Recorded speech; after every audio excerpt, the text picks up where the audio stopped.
एक बड़े शहर का बड़ा डीजे फ्लोर, तेज बेस म्यूजिक जिसकी धमक डायरेक्ट आप अपने सीने में महसूस कर सकते हैं। डीजे फ्लोर पर नाचते हुए सैकड़ों युवा। पहली नजर में ये किसी भी बड़े शहर के नाइट क्लब जैसा लगता है, लेकिन जैसे ही म्यूजिक कानों तक पहुंचता है तस्वीर एकदम पलट जाती है। यहाँ पर कोई भी बॉलीवुड या पॉप म्यूजिक नहीं बज रहा होता है। यहाँ श्री कृष्ण गोविंद हरे मुरारी या फिर हरे रामा हरे कृष्ण जैसे भजनों के high energy techno EDM remixes बज रहे हैं। इसी अनुभव को भजन क्लबिंग कहा जाता है। भारत के शहरी युवाओं, खास तौर पर जेन जी के बीच ये चलन तेजी से फैल रहा है।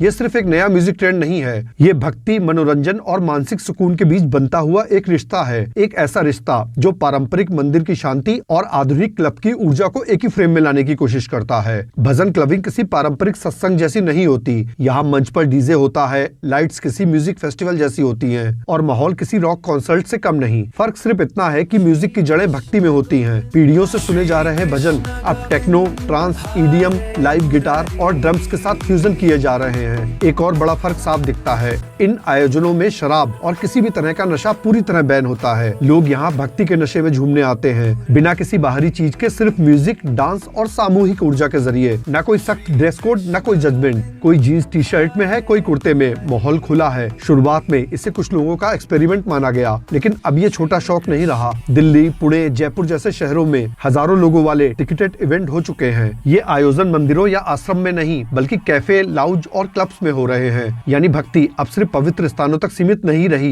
वह रोजमर्रा की शहरी जिंदगी का हिस्सा बन रही है। अब सवाल ये उठता है कि आज का युवा इस तरफ क्यों खींच रहा है? जवाब सिर्फ म्यूजिक नहीं है। बहुत सा युवा इसे गिल्ट फ्री एंजॉयमेंट मानता है। पारंपरिक क्लबिंग के हैंगआउट और हैंगओवर के बाद में युवा मॉर्निंग में अपने आप को बहुत ज्यादा अपराध बोध से ग्रस्त पाता है। और ये एक ऐसी क्लबिंग है जहाँ पर युवा अपनी फैमिली के साथ, अपने फ्रेंड्स के साथ फुल एंजॉय कर सकता है, बिना किसी गिल्ट के। सुबह उठने के बाद लोग अपने आप को तरोताजा, फ्रेश और गिल्ट फ्री फील करते हैं। यही इस ट्रेंड के बढ़ने का मेन रीजन है। मनोवैज्ञानिक नजरिए से देखें तो आज की पीढ़ी लगातार डिजिटल प्रेशर में जी रही है। सोशल मीडिया, ऑनलाइन पहचान, लाइक्स और व्यूज की दौड़ और असल में जिंदगी के घटते रिश्ते, इन सब के बीच वो एक बहुत टायर्डनेस फील करते हैं, लोनलीनेस फील करते हैं। ऐसे में भजन क्लबिंग उन्हें एक फिजिकल और इमोशनल सपोर्ट देती है, एक ऐसा अनुभव जहाँ वो अकेले नहीं होते। वैज्ञानिक तौर पर भी इसका असर देखा गया है। समूह में एक साथ गाने और झूमने से बॉडी के अंदर एक हार्मोन ऑक्सीटोसिन रिलीज होता है, जो अपनापन और भरोसे का एहसास दिलाता है। सामूहिक मंत्रोच्चारण करने से तनाव बढ़ाने वाले हार्मोन कार्टिसोल का सिक्रीशन कम होता है। यानी ये सिर्फ इमोशनल फीलिंग नहीं है, बल्कि आपके ब्रेन और बॉडी दोनों के ऊपर पॉजिटिव असर डालने वाली एक फीलिंग है। इसी वजह से कई सोशियोलॉजिस्ट इसे स्पिरिचुअलिटी का नया रूप मानते हैं। एक ऐसी स्पिरिचुअलिटी जो सिर्फ मंदिरों की सीढ़ियों तक सीमित नहीं, बल्कि एक्सपीरियंस और कम्युनिटी में जीती है। भजन क्लबिंग इसी बदलाव का एक इंडियन एक्सप्रेशन है। लेकिन जहाँ एक्सपीरियंस आता है, वहाँ मार्केट भी आता है।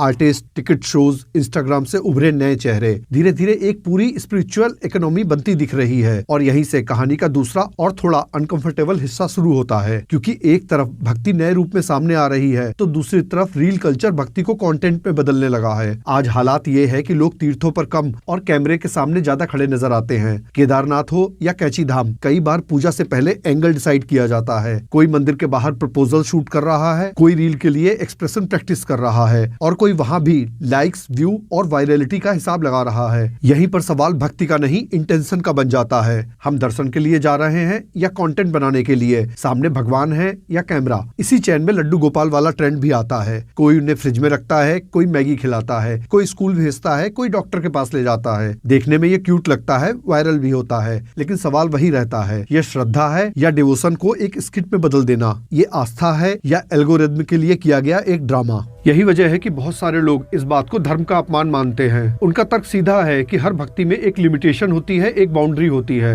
हर जगह हर तरह का प्रदर्शन भक्ति नहीं कहला सकता। जब पवित्रता प्रदर्शन में बदल जाए तो कॉन्फ्लिक्ट तो आने ही है। सवाल ये नहीं है कि क्या गलत है और क्या सही, सवाल ये है कि आखिर इसकी बाउंड्री कहाँ तक है। आज जो भक्ति का मॉडर्नाइजेशन चल रहा है, ये अंदर से है या खाली शोबाजी है? यही बहस आज के युवा, समाज और आस्था के बीच चल रही है। फाइनली जो भजन क्लबिंग है और रील कल्चर है, दोनों एक ही सच्चाई की तरफ इशारा करते हैं। आज का इंसान जुड़ाव चाहता है, अर्थ चाहता है, सुकून चाहता है। फर्क सिर्फ इतना है कि कोई उसे म्यूजिक और सोसाइटी में ढूंढ रहा है, कोई रील्स और लाइक्स में। शायद असली सवाल यही है कि हम भगवान को ढूंढ रहे हैं या खुद को। इस बात का जवाब प्लीज आप लोग कमेंट सेक्शन में जरूर दीजिएगा।